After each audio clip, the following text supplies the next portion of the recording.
Welcome to On Brand with Donny Deutsch. I'm Donny Deutsch, and this is a podcast that's built on the premise that everything today is a brand. Every person, every celebrity, every institution, every business, every product, every politician, every religion, every movement, everything today is a brand. If you have a Facebook page, you've got your brand. So what we like to do is go over the brands of the week, the brands that are kind of shaping who we are, what we're doing, where we're going, the zeitgeist. I kind of break them down, 10 brands of the week. And then later on in the show, I'm going to interview our brand of the week person, and that is Denis Leary. We're going to talk to him about his brand. Denis Leary is, of course, iconic, one of the great stand-up comedians of all time. He's got Sean Fox now, the Moody's. You know him from Rescue Me and Bug's Life and so many other things. He is one of the most brilliant, funny, acerbic guys around. You're going to really enjoy his interview. But first, let's do brands of the week. Okay, our first brand of the week is CFO Allen Weisselberg. Now, CFO is Chief Financial Officer. Allen Weisselberg is the Chief Financial Officer of the Trump Organization. And you may have heard of him in the news. If not, you're going to be hearing a lot, because I actually think at the end of the day, he's the guy that's going to bring the entire Trump Organization down. You know, just this week, the Attorney General of New York started a criminal investigation into him personally about his finances and his taxes. And you have to understand something. When the government, obviously they want Trump. They're not going after Weisselberg, but the way they get to Trump is they flip him and they get him in trouble, where all of a sudden he's looking at 5, 10, 15, 20, 25, 30 years. And you go, what do you got? What do you got on your boss? And that's the way the cards come tumbling down. And you have to understand the Trump Organization. You have to understand the CFO there. This is not a sprawling empire. This is the CFO. I've been up to the Trump Organization. It's 20, 30 offices. It's beat up old place. The CFO sits next door to him.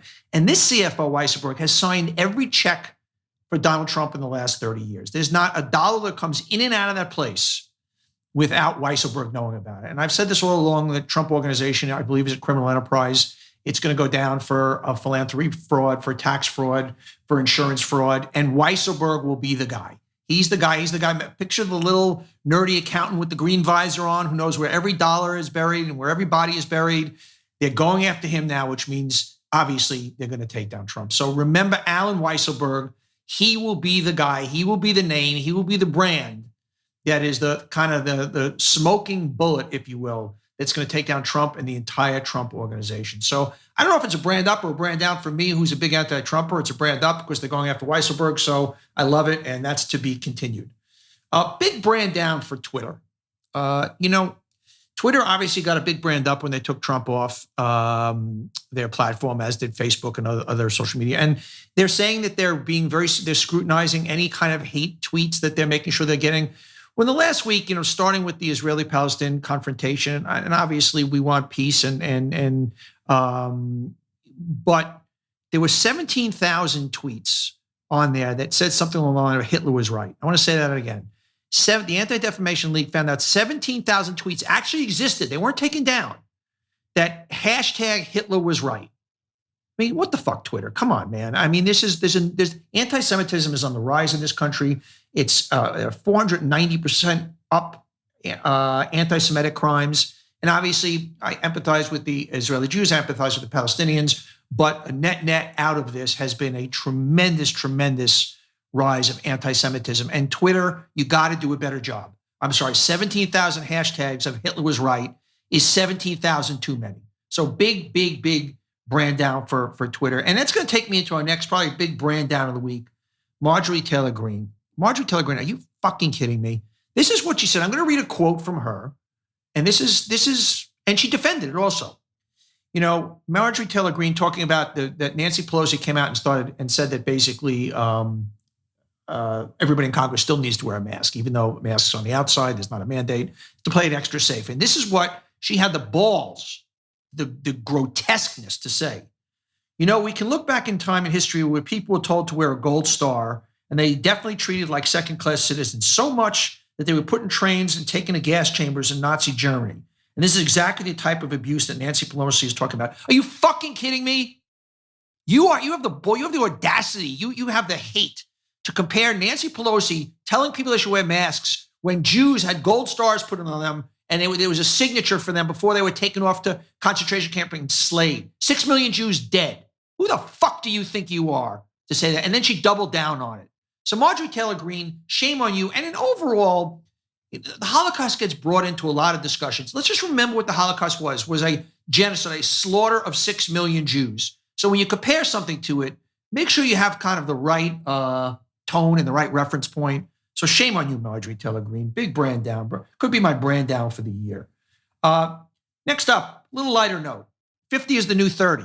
That's my brand for the week. And great example of, I talked last week how old age all of a sudden doesn't seem old anymore. You've got Joe Biden at 78, rocking and rolling as president, just getting so much done in his first 150 days, probably more than any other president, defying what everybody thought was the old guy.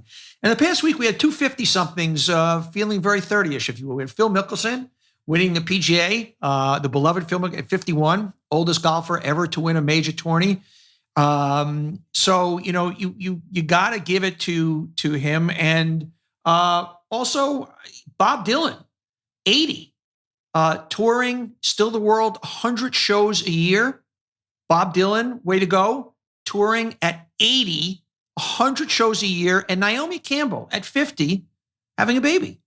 There you go. So we've got, and this is the year that Tom Brady won a Super Bowl in his mid-40s. And we've got, once again, a 50-year-old winning a PGA, a 50-year-old having a baby, 80-year-old touring the world. And I think this has tremendous, I mentioned this in the past, some marketing implications. It used to be, the television networks just went after the 18 to 34 or 25 to 49. Now the streaming services want to change the ratings to just be 18 plus, 25 plus, 34 plus. The plus meaning they're going to actually start to include people over 50 in what matters. And this is as the boomers age, are going to have more and more influence. I always say that the great signature to show you the power of the boomers, that this is the one generation that's not going to get old, is erectile dysfunction drugs, Viagra. Not necessarily from personal experience, but this is the first generation that's going to not let their hard-ons go soft. I don't care whether it's 60, 70, 80, 90. No, we're not stepping back, man. We're standing up tall. We're standing straight. So, yay, 50s are the new 30s. Next brand of the week, the Blur Stick. Alex Rodriguez is getting behind and launching a man's cosmetic, which is basically a stick that guys carry around to, as he said, touch yourself up as you go from meeting to meeting, whether it's blemishes or discolorations. And, when I first heard, men's cosmetics, like, and A-Rod, and you look, A-Rod's a pretty sharp guy. He likes to get behind. But then, a little stick you carry around, you brighten yourself up a little bit. The ladies are doing it. Why can't us gentlemen, particularly us older gentlemen, look better? So I love the Blur Stick. Little tongue-in-cheek brand up, but I'm going to give a brand up and A-Rod.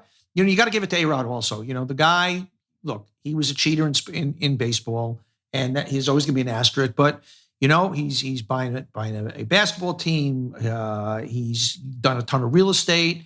He's a guy that's really found the big second act, and certainly the Blur Stick is a part of it. Okay, big brand up for the Ford 150. Last week Joe Biden took out a Ford electric pickup truck, a Ford 150, for a test drive in front of the media. And what's such a big deal about the Ford 150 coming out with an electric Ford 150, and actually right after that drive, there was 20,000 orders the next day, is, a lot of people still think of electric cars as the future and think about somebody driving around, California in their Tesla. But a Ford 150 pickup truck, that is Americana, that is bedrock, that's old school. And if that's going electric, we are going electric. And I think it's very symbolic. Once again, it's not a Tesla. It's not an Audi. It's a Ford 150 pickup electric. And I think that's really, really, really a signature, if you will, of that electric is here in the most mainstream Americana way. So big brand up for the Ford 150. Friends Reunion. There you go. Big Friends Reunion on HBO Max, launched Thursday. And why this is big is, look, obviously everybody loves Friends. Friends, it's one of those things. Look, I have a 13-year-old, a 17-year-old. They both watch Friends. There are very few things that I could have done 20, 30 years ago that my kids would enjoy doing exactly the same way. And there's something, it's the writing. It's basically 6 characters. If you look at every great TV show through history, every great branded TV show, whether it's All in the Family, whether it's Cheers, whether it's I Love Lucy, The Honeymooners, Mary Tyler Moore, every one of them is basically 4, 5, or 6 actors and 2 or 3 sets and great writing. And that's what makes great television. It's not special effects. And Friends is a prime example of that. And I think why it's particularly important as a brand of the week is, You're going to see HBO Max launching it. Their numbers are going to go through the roof. And HBO Max has started out sluggishly. It's competing, obviously, with Disney Plus and Netflix and whatnot. And I think it's going to be a kind of a playbook for the way these streaming services have to make it happen. It's just not going to be like, hey, we got old shows of The Office, or we've got old cartoons. You need that mega thing. You need that event thing, if you will. And a Friends reunion is certainly it. So for all streaming services going forward, the Friends reunion type thing, whether it's a live marriage between J-Lo and Ben Affleck, or something to make people cough up that 8 or 10 or 12 or $20 a month, whatever it is. So Friends reunion, brand up, and a brand up for HBO Max. Cruella de VIL. Cruella de VIL movie is launching, and with Emma Stone in the role of Cruella de VIL. And Cruella is, of course, the kind of villainess from 101 Dalmatians. The first woman in my life that scared me. I've been being frightened by women ever since, but like just appeared in my nightmares forever. And they're coming out with a cool version where it shows kind of her. She's in the 90s England in punk rock. She's a fashion designer, and she's still nasty and whatnot.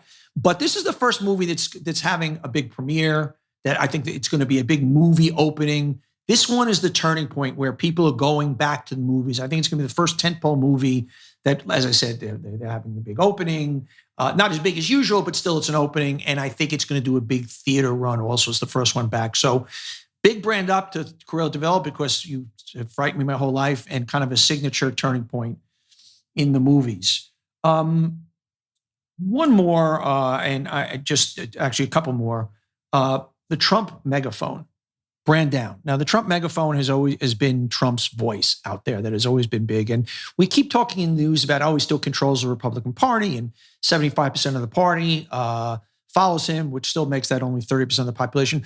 But just to show you his diminished presence, his big brand down presence in our everyday culture, is that his kind of 95% of social engagement interactions of people tweeting or sending things about Donald Trump are 95% down just since January. You know, he launched his website, which includes a new blog, a fundraising page, an online storefront, and it's doing less visits than a recipe site, Delish. I'm saying that the Trump, all of a sudden, his website, all of his stuff, more people are going to Delish than going to see Trump, and his engagements are 95% down. So he's not part of the culture anymore. You know, we still talk about him in the news, how he controls the Republican Party, but he's no longer part of top of mind in people's lives every day. And that's wonderful news. So brand down for the Trump megaphone, brand up for the good guys. And finally, Ted Cruz, I talked about last week about how there was a great recruiting ad in the Army for young gay women. And it talked about a woman in her life and her mother's getting married and what she went through and how, you know, and her joining the Army. And Ted Cruz came out and said, with the woke, emasculated military, holy crap, perhaps the woke emasculated military is going in the wrong direction. I'm paraphrasing. He showed a Russian military training tough and getting their hair cut and jumping out of planes, and as opposed to the quote unquote emasculated U.S. military. You know, these are people who are defending us. Have you ever defended our country? Have you ever put on any fatigues? You know, so I love these guys that make comments about the armed forces, and they've never done anything selfless in their life. So sit down and be quiet. And those are our brands of the week. And one more brand, not brand of the week, but our brand forward. Every week I like to take a brand or two and make my prediction about what's happening in the world. And a brand you're going to be hearing a lot about is the Roaring 20s. That's right. Look, we are just turning the corner on the pandemic and whatnot. But what I'm sensing everywhere is that people are ready to rock and roll. I think that 2021, 2022, 2023, the new Roaring 20s are going to show an economy booming like never before, people living like never before. You know, we as a country and as a world felt like what it was like to not embrace, literally and figuratively, not embrace what we do every day. And I think whatever people did in the past, whatever it is, if you party, you're going to party more. If you ate, you're going to eat more. If you work, you're going to go to an office and work even harder. I just think that we are heading to the Roaring 20s, and that's my brand forward. You're going to be hearing a lot about the Roaring 20s. But now let's get to our interview with Denis Leary. I want you to, before I introduce Denis, please rate, review, and follow on brand anywhere that you get podcasts, and subscribe on YouTube. And Denis Leary he's an icon. He's one of the funniest guys around. He tells it like it is. He's one of the most empathetic guys around. He launched the Leary Firefighters Foundation. We're going to talk about that. You know him from so many movies. His show now on Fox is The Moody's. And here is my interview. You're going to really enjoy it with Denis Leary. I am really, really psyched for today's guest. You guys are in for a treat. He is kind of a rookie to podcasts. He's done only one podcast, so we should feel pretty special that we have him here. He is the one and only Denis Leary. Denis, he's got The Moody's on Fox, a hit new show. We all know him from, of course, Amazing Spider-Man, The Ref, Draft Day, one of the great underrated movies of all time, played the coach of the Dallas Cowboys. Of course, Rescue Me, one of the greatest shows of all time, Sex, Drugs, and Rock and Roll, Ice Age, Bug's Life. I mean, the guy's done it all. One of the top stand-ups of all time. By the way, I'm going to embarrass him a little bit because he seems like such an asshole, but he is actually one of the nicest people you'll ever meet. I welcome my friend Denis Leary. Denis, how are you, man? Hey, man, how are you? Good. Thank you for being here. I want to, this show isn't, don't make fun of me because when you're going to go, I'm not fucking talking about my own personal brand. The whole premise of the show is that everything is a brand. Every institution, every product, every athlete, every movement, every religion, anybody with a Facebook page. So the first question I ask all my guests is, if I was going to ask you the Denis Leary brand, how would you describe it? Well, it's interesting that you asked that because, the brand, and you know this, Donnie, better than anybody. When I first got famous was when I first became aware of it. I wasn't a marketing guy. I was an actor and a writer and a stand-up comedian, right?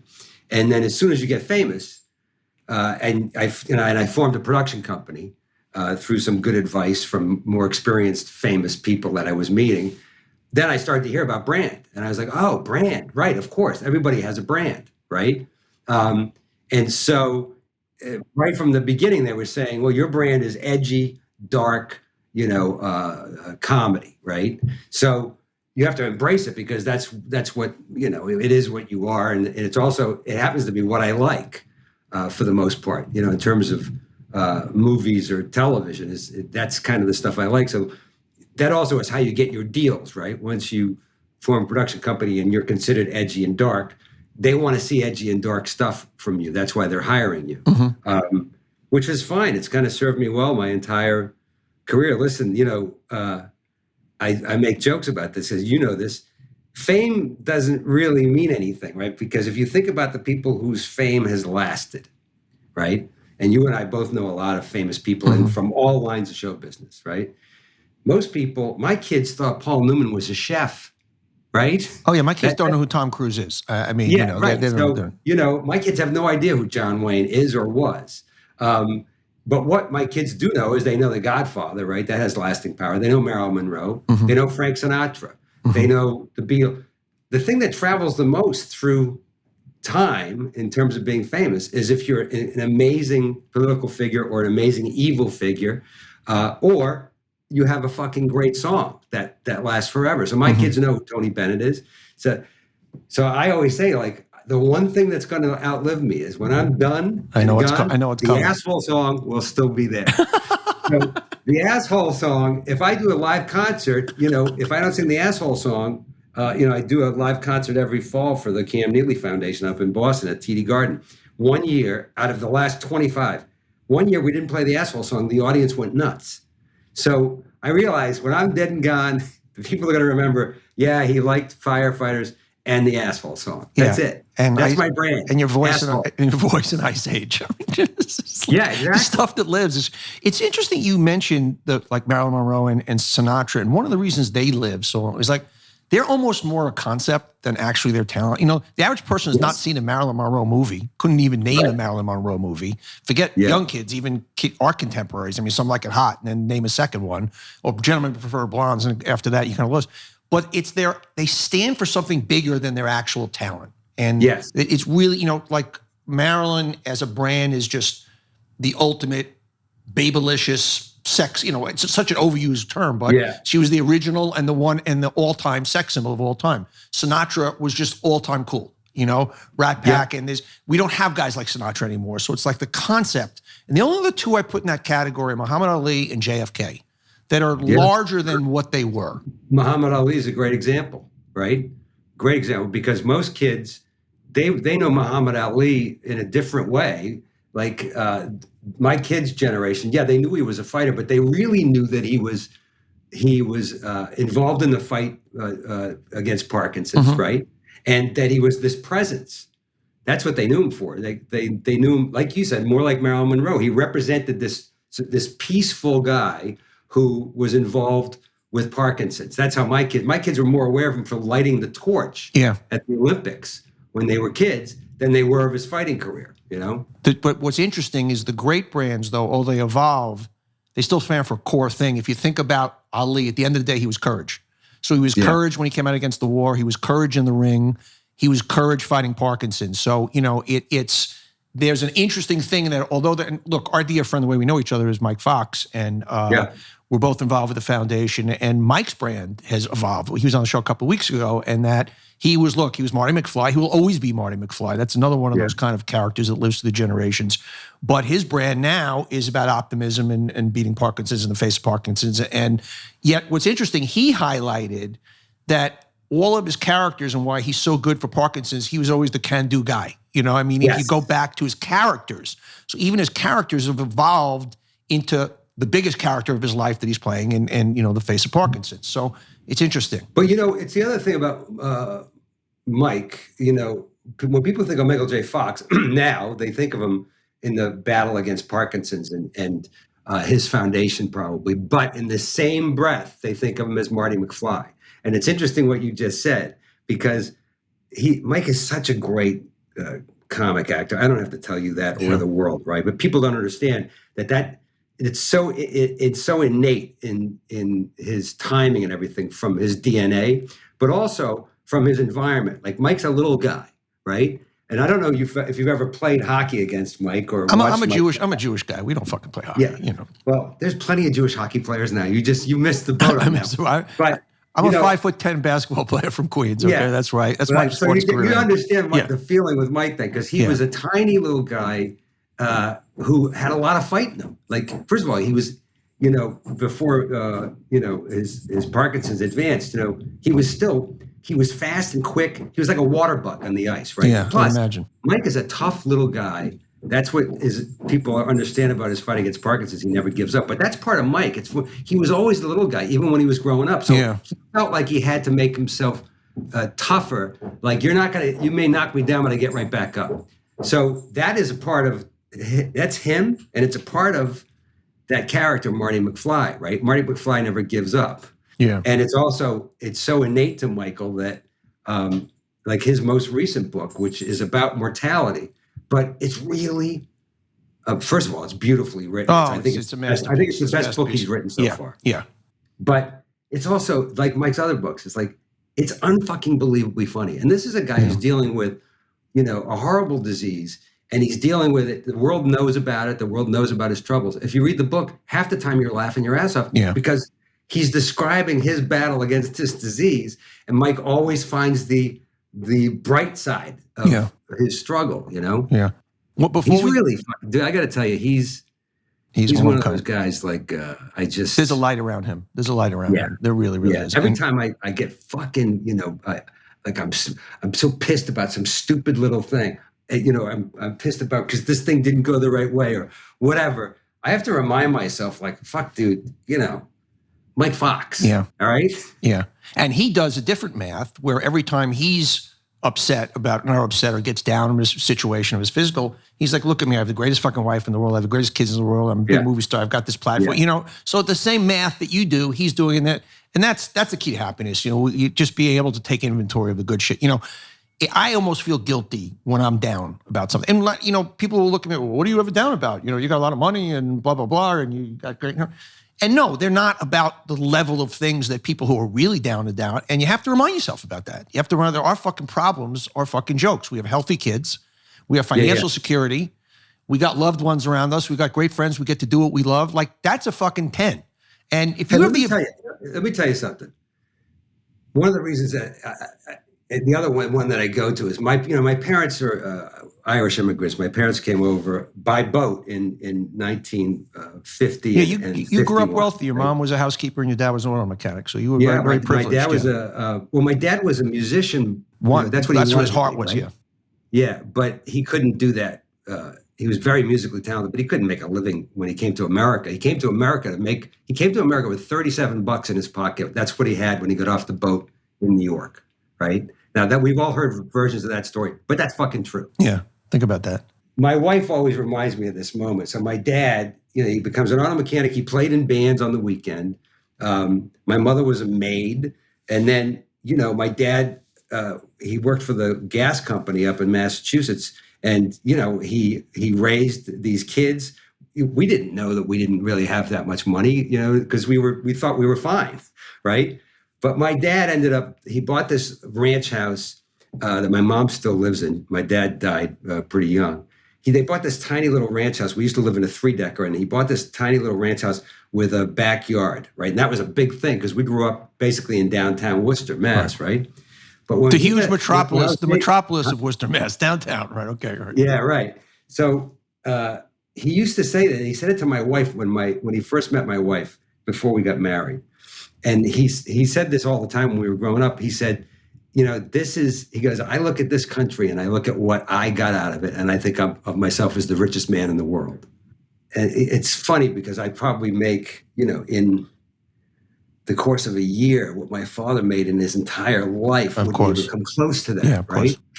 But he thought he was the richest guy in the world because came to America, got to raise his kids in America. His kids got to do better than he did. And I always go back to that.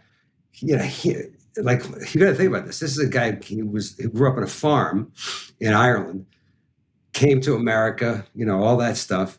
I remember when my brother, my older brother, wanted to be a truck driver. Yeah, that's what he wanted to do, right? He was a football player, and when my dad was like, "What do you want to do?" He was like, "Yeah, I want to drive a truck. I want to get into, become a teamster, whatever it is."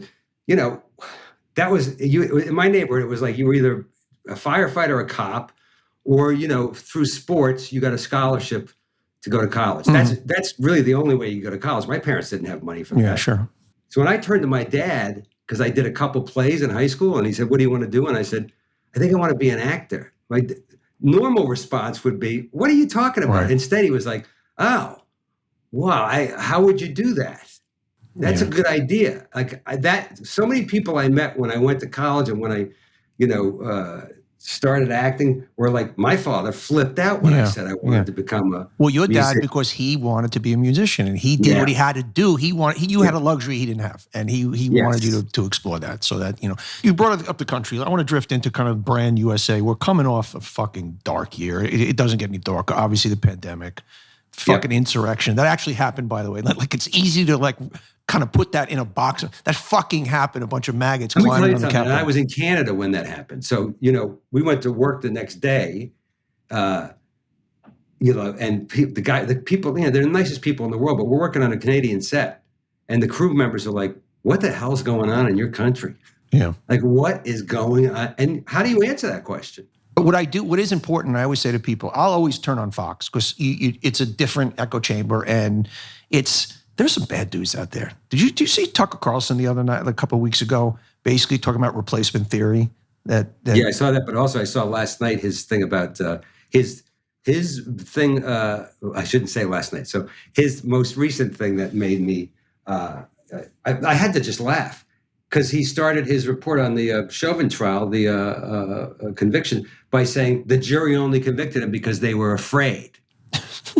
No, had nothing to do with watching 9 minutes of a white cop's knee on a black guy's neck while he's handcuffed on the ground. Nothing to do with that. Nothing to do with that. Nothing to do with that. They were just afraid. It's scary. Do you believe I always wonder with guys like that, because these are guys that are, he's a father, he's got 4 kids. Are they doing performance art? Are they playing to their audience, or can there be that much hate in people? Or are they just putting pure racists on television? I mean, if you're in show business? So these guys are in show business. They're performing. So, it's funny you mentioned that, Donnie, because I was thinking of it just this morning, right?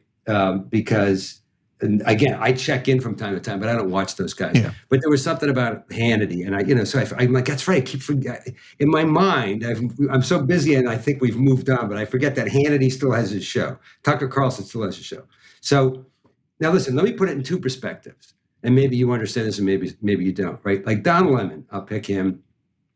Chris Cuomo, Rachel Maddow.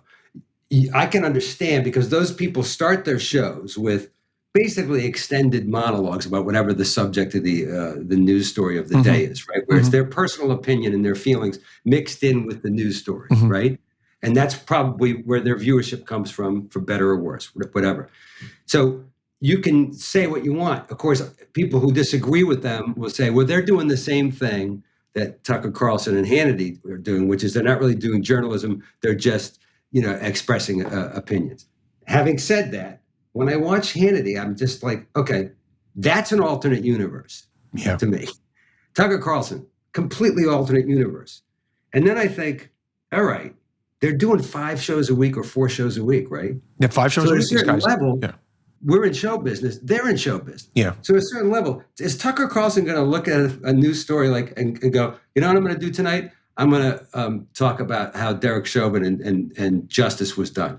No, he's probably looking at it like, I'm not going to get ratings if I say that. Yeah. Everybody else is saying that. So I'll take the other tack. And it becomes a self-fulfilling prophecy. That's what he's there for. That's what my audience wants from me. I'm there for. By the way, we're not forgiving any of this, trying to explain it just as human beings. Because you're playing an audience and you see, oh, guess what? These guys like fart jokes, you know what I mean? Or this is a group that's gonna like, I'm staying with it. Oh, the asshole song is working better. Maybe I'll give it to him twice. I mean, that's what we do. We're pleasers. We're entertainers. We're so these guys, and I find when I'm on MSNBC, and I'm a centrist. I'm actually really a centrist, and I'm not super progressive. I'm a deficit hawk. I'm a hawk when it comes to war a lot of times. I'm fiscally conservative. I'm socially progressive, like everybody, not everybody else, about stuff like people should be able to fuck who they want to fuck. People should be able to go use a bathroom they want to use. People should be treated equally, basic fundamental human stuff. But a lot of the other stuff, I'm actually middle of the road to, even I err a little right. But I find when I'm on MS, I get pushed even a little bit more. I'm not being disingenuous, but I know my audience I'm playing to. And so this can't explain away these guys because there's so much heinous shit that comes out of their mouth. But I think there's a mechanism in there. I met Sean Hannity once, and I'm talking to him like, seems like a nice guy. And I didn't say to him, dude, what are you doing? But then I go into myself, okay, he's got Trump in his pocket, or they're friends. I know if I'm access to the president, and if I'm calling the president, giving him advice, then you start to believe your own shit, but something happens. But it's just amazing that these guys have the microphones they have.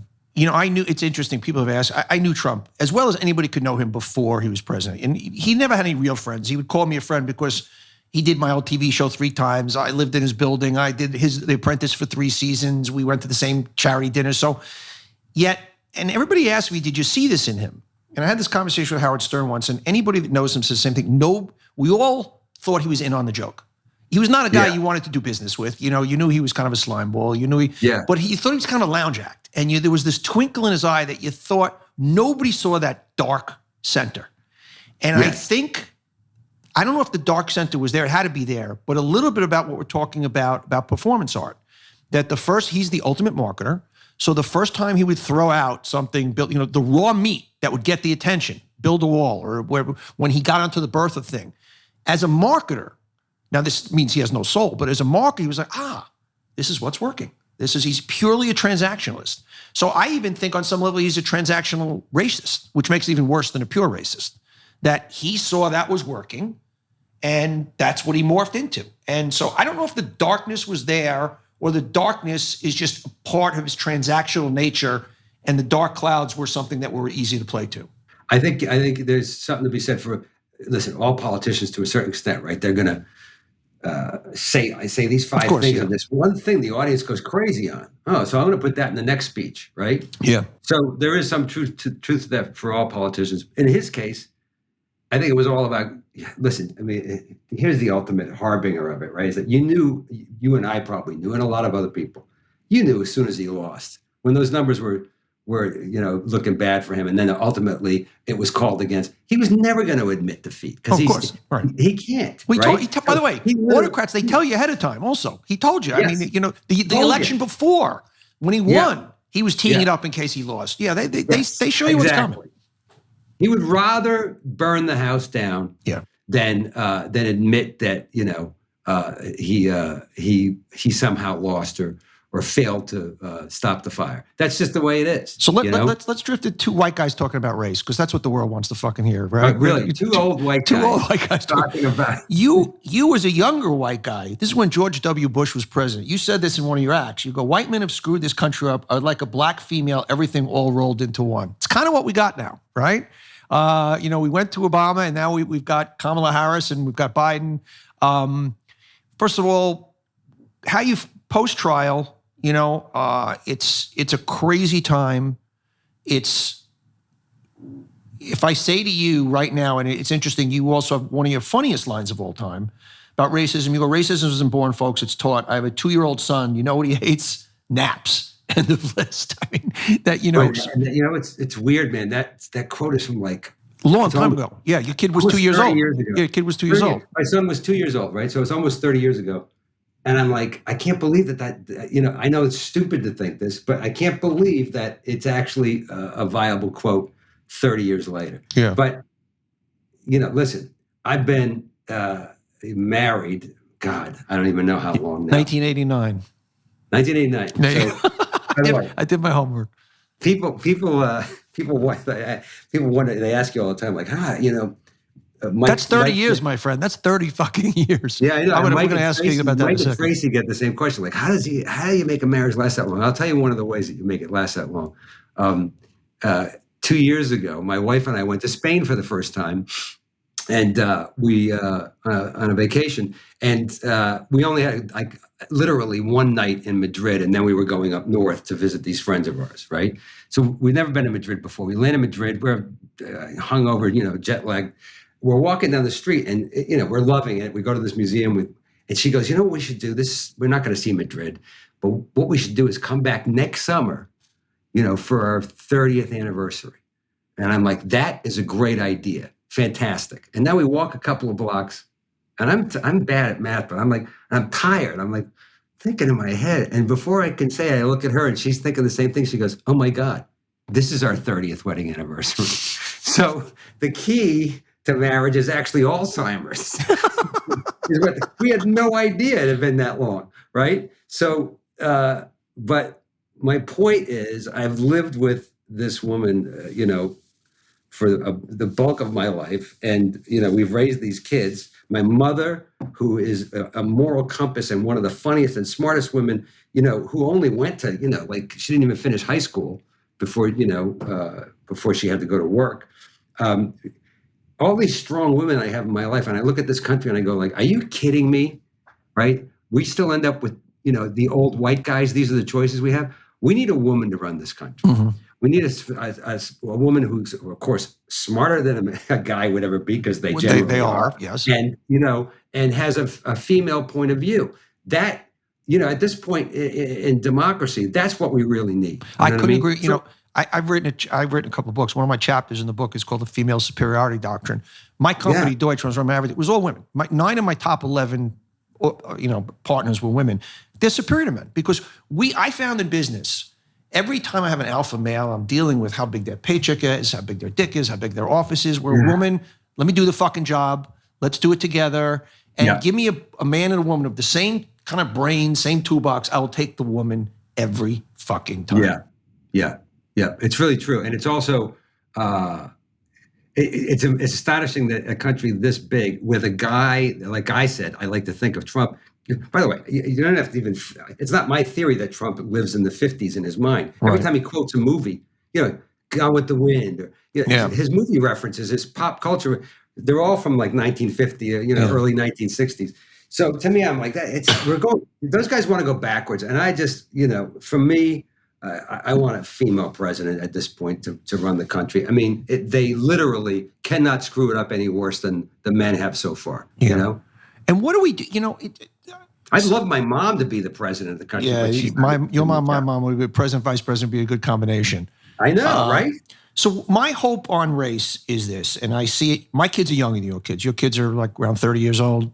My kids are, late 20s, early Okay, 30s. I've got one who's in the early 30s, and then I've got a 17-year-old, and I've got a 12-year-old. And my 12-year-old in particular, 12 years old, 13, I'm fucking have Alzheimer's also. She's 13 years old. She really is colorblind. Like it's a different math. It is just like our generation was different. And look, we still have such a long way to go, obviously. But my hope, and without sounding, just naive, when I talk to young people today, and obviously my kid lives in New York City, it's very, very evolved, but it really is different. As progressive as I am, I still, if I see it, I'm still going to look at a black person and see their color first. It's not a race. I guess that does make me in a form of racist. Whereas I see color, I just do. It doesn't mean better. It doesn't mean worse. It's still, it's just part of our generation. Whereas a younger generation, they just don't even see the color. They really, really don't. Yeah, I mean, I don't know. I grew up in a neighborhood where, we ended up, we had everybody to start with. I mean, it was a lot of Irish and Italian kids, but there was black kids, Puerto Rican kids. We even, towards the end of my senior year in high school, we got a Vietnamese kid. The Vietnam War. Oh yeah, my high school was 50% white, 50% black. I mean, completely 4,000 kids. Yeah. I mean, but I'm just saying, people, even the most progressive people of our generation, we still see race. It's what we do with it. It separates the people who are assholes and the people who are decent human beings. But I see a difference with younger people today. I really, really do. Once again, two white guys talking about race. I'm sure your kids, and my kids are doing it all the time, always reminding me of, how uncool and how wrong I am about, 90% about what I think about anything. So that's natural, but yeah, I think that's actually a good thing, and I think that's part of the solution. Moving forward. I mean, God, it's really one of the things I think both of our mothers were so pissed about that we were pissed about. Like, it's only 3 years ago, that Charlottesville event. I mean, and the leader of the country standing at a press conference saying that good people on both sides. Yeah. What the fuck are you talking about? Yeah. I mean, I tried to explain to my kids, like, this is shit I saw when I was a little kid in the 60s growing up on television. Yeah. Yeah. It's insanity. It's trying to drag us back. And I'm like, I live my life like a shark. I only go into the past to pry away bits of comedy, and whatever I can use as an actor. Otherwise, I'm swimming forward. I'm just constantly swimming forward. And I really feel like this country was so stagnant for 4 years. And this is a sign, this George Floyd decision is a sign. It's so, it's such a modern thing that happened in a way, because that girl was so capable of holding that phone up. Yeah. Because that 9 minutes really changed the situation. The fact that she stood there and was able to keep that phone on, and that ultimately is what put that guy away. No matter what they said, no matter what the eggs hit his lawyers were thrown against the wall. Yeah. No, the 9 minute cell phone video is the thing that solved the situation. It will go. Just like the Birmingham churches really changed things for civil rights in the early 60s. It is a moment in time. George Floyd will live forever. We are a society, we are a visual society. And people needed to, you can talk and seeing that, whether you're black, whether you're white, whether you're purple, something registered on a different level for this country. And God bless it did. God bless it did. I love black and white and purple. And by the way, I've turned purple as a white guy when I get, I'm not as much as I used to, but my black Irish rage used to turn me purple with anger. But so I've been purple many times in my life. Not as much as I used to, but right. Yeah. I could be a purple guy from time to time. I made a living off of it. I want to go back to your brand, because such a big part of your brand is firefighters and the Leary Foundation. You obviously, and not obviously, most people know this who know you, but 6 guys die in a fire in Worcester. You're one of your buddies, but your cousin in 1999, and you start the Leary Fire Foundation, which has given away over $2.5 million to various firehouses in Massachusetts and New York. And it's firefighters and you, it's like who you are. It's, it's because you are such a good guy and there's a blue collar nature to you and there's a fuck you in your face. Firemen have got to be fuck you in your face. They're facing fires and it's become who you are. It's such a big part of you. So when those 6 guys died in that fire in Worcester, that was right in the neighborhood we grew up in, right?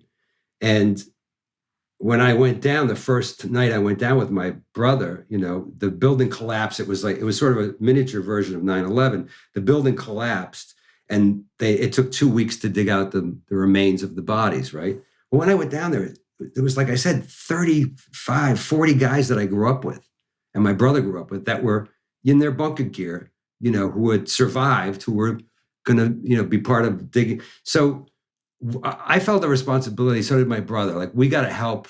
There was 17 kids left behind. So we were like, let's help the families, right? Including my cousin's family.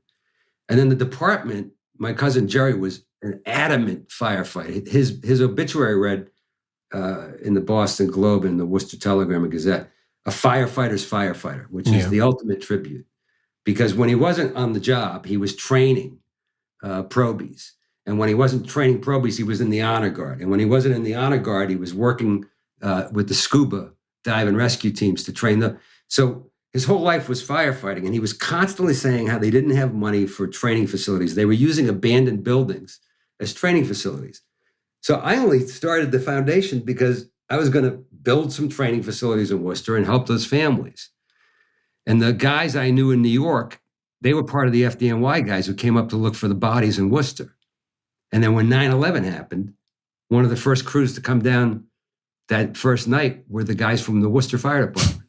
Yeah. So my buddy who survived 9/11 said, what we got to do? The foundation's got to get involved with helping the families and the widows from 9/11. And I was like, we're already in place, right? So then we got involved in helping those families. And then we built a high-rise simulator for the FDNY. And then I was like, all right, so now we're just like a national thing. So it started because of a family connection. And then in 9/11, it was more of a personal connection to the guys from New York. And now it's just departments from all over the country. Yeah, you raised over $2 million on the 9/11 fund. It's incredible what you do. You've also talked, it's interesting, you talk about, you have a great quote about firefighters and police officers that what they do is they protect us. That's their job. And it's easy post-George Floyd. My grandfather was a cop. He was a cop in Harlem.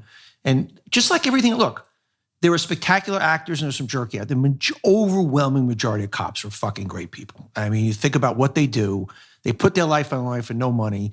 And, I'm a branding guy, and I get really pissed when I hear people kind of taking dumps on cops. Look, there are douchebag cops. There are douchebag ad guys. There are douchebag stand-up guys. There are douchebag doctors. But we can't forget the overwhelming majority of cops are really, really good people. And I think that's important to remember. And we're going to get to the Moody's now. Elizabeth Perkins, your co-star, she's got a quote about you. And this is where you work for firefighters company. She goes, I've always been a huge fan of Denis Leary, but the great thing about Denis is you get this sort of opinion about him that he's sarcastic and sardonic and dark and wicked. And she said, but you get to know him and he's a humanitarian, a philanthropist, and one of the warmest people I've ever worked with. So that's kind of the dichotomy of the Leary brand there. The one caveat she put in there, and this is great, although he did scare some of the younger actors on the show because he has this habit of cursing very aggressively as a way of term of endearment. That's the way he's expressing, hey, I like you. So when you like someone, you tell them to go fuck themselves, right? Is that pretty much it? That's actually what it's. I don't know where it came from. It's just part of where I grew up. It's like you lovingly. We just grew up that way. Like when if I'm talking to my brother or if I'm talking to one of my best friends, even when we were kids, as you're saying goodbye, you don't say goodbye. You're like, go fuck yourself, right? And on the phone, you go, all right, go fuck yourself. Your career is interesting. You said at some point, my career at this point is Ice Age 5 through 10 and even 12. In Spider-Man, basically I'd be Emma Stone's dad for the rest of my career. I really don't have any problem with that. I fucking love Emma Stone. Is she as wonderful as she seems? She's great, man. I didn't know Emma at all, or Andrew Garfield when I took that. I knew I talked to the director. I think I was still finishing. I was finishing up Rescue Me when he said, I'm going to do Spider-Man. And I was like, listen, I'm not a superhero guy, but he was like, I want you to play the dad. And Emma Stone, she was just up and coming, but I'd already been a fan of. And I was like, okay, I want to try that, right? and she's a young kid, really gifted. Yeah. And several times in that movie where there's scenes, family scenes and scenes with just me and her, where he would be like, listen, forget about the script. You guys just take the bullet points and then improv. I'll have 2 cameras rolling. And I'm like, I love that. Yeah. But, man, it was like playing ping pong. You said also Wag the Dog, man, improv. By the way, one of the great movies of fucking all time. One of the great fucking movies, great casts. I mean, you, DeNiro, Dustin Hoffman, Willie Nelson. But you said that a lot of that there'd be script and all of a sudden you guys would just start go boom, boom, boom, ping, pong, ping, pong. Well, he built it. The script was written Who by... Who directed that? Barry Levinson. Oh, that's right. Well, duh. So, okay, right. Yeah. So that was Barry's idea from the start. The script was written by David Mamet, but who's, very particular. Like you have to say every word and every comma. Oh, yeah. So Barry said from the beginning, I'm not doing it that way because I've got all these, I've got this core cast of actors that I want to play around. So we did like 2 weeks, maybe a week of rehearsal where Barry said, let's do the scripted page, then throw that out and let's just take the same idea and play with it. And then he said, listen, when I shoot this, I'm going to have as much as possible. I'm going to have at least 2 cameras up. And I'm going to have everybody in the scene. You're not going to know whose close up it is or if it's a wide shot, whatever. And I'm just going to have you guys do a scripted page. And then we're just going to do an improv. And then we're just going to do an improv that's not even connected to what we're doing. So that's what we did every day. Yeah. And some of the best stuff is in the movie. It's funny. I just saw Barry because we were talking about doing another thing together and we were just making ourselves laugh because the older you get, the more you forget how many things were improv. Yeah.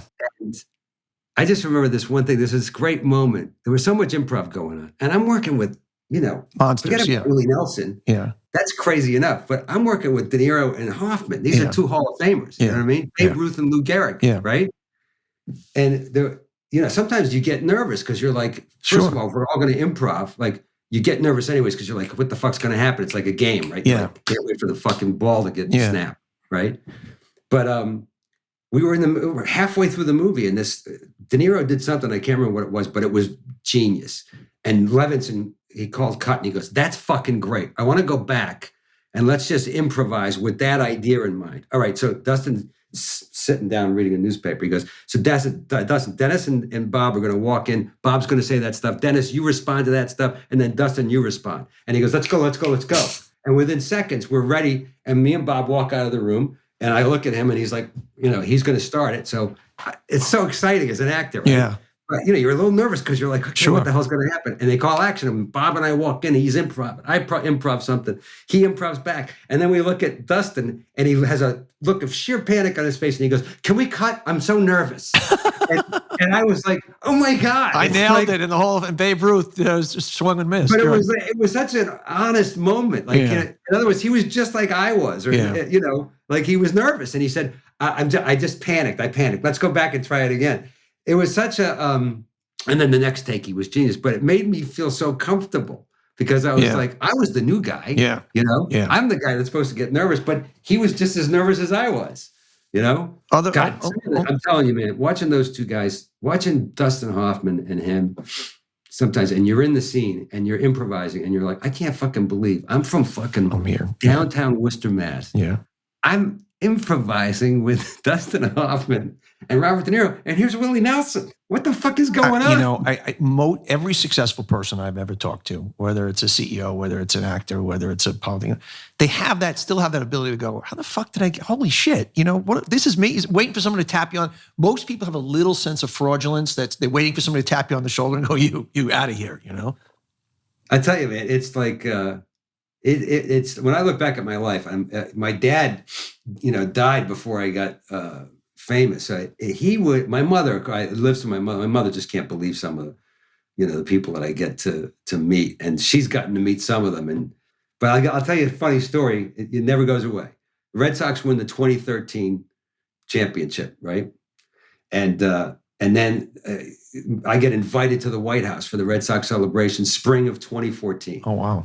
And the Secret Service and the White House send out this thing. And they say, you come into the thing, but please feel free to come in Red Sox gear because they want everybody to be like fans. Yeah. Everybody's going to be wearing Red Sox stuff, except the president and the team. They're going to be in suits and ties. So I tell my mother, I go, Ma, I got invited to the White House for this Red Sox thing. And she goes, you're wearing a suit and tie, right? And I go, well, no, they said in the invitation, they want us to wear Red Sox stuff. And she goes, we did not come to this country to finally have a member of our family go to the White House and be on television and not be in a suit and tie. You wear a suit and a tie. So I was like, what'd you wear? I wore a suit and a tie. I got out there. I was the only guy out in the audience in a suit and a tie. Love it. But she called me afterwards and she was like, oh my, thank God you wore that. I saw you on television. I was like, that's like the summation. You're nobody unless your mother thinks you're somebody. You know, that's about the best way to wrap. Hey, Dennis, I know how fucking busy you are, man. I really appreciate it. The last thing you need to do is sit here. You fucking got so much shit going on. Hey, but listen, it didn't even feel like we were doing a thing. It felt like you and I were just talking. That's what it's about, man. This crazy podcast. I mean, this whole fucking world. It's like not like I'm still a TV guy. I mean, I'm still stuck in, this fucking thing. I think I'm holding up my phone for people who don't see what's going on. This thing's the devil in a lot of ways. I don't understand what's going on, but I started to do this podcast. I'm loving it because I'm just getting to sit to talk to some of the most interesting people in the world. It's great. Yeah. Thank you, my brother. Thank you so much. You're I welcome, really appreciate it. Have a great day. All right, man. That was spectacular.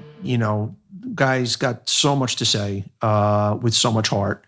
I so enjoyed that, and I'm sure you guys did also. So follow, rate, and review On Brand with Donny Deutsch, and wherever you can get podcasts, you get it, or you can watch it video on YouTube, and we'll see you next time on Brand with Donny Deutsch.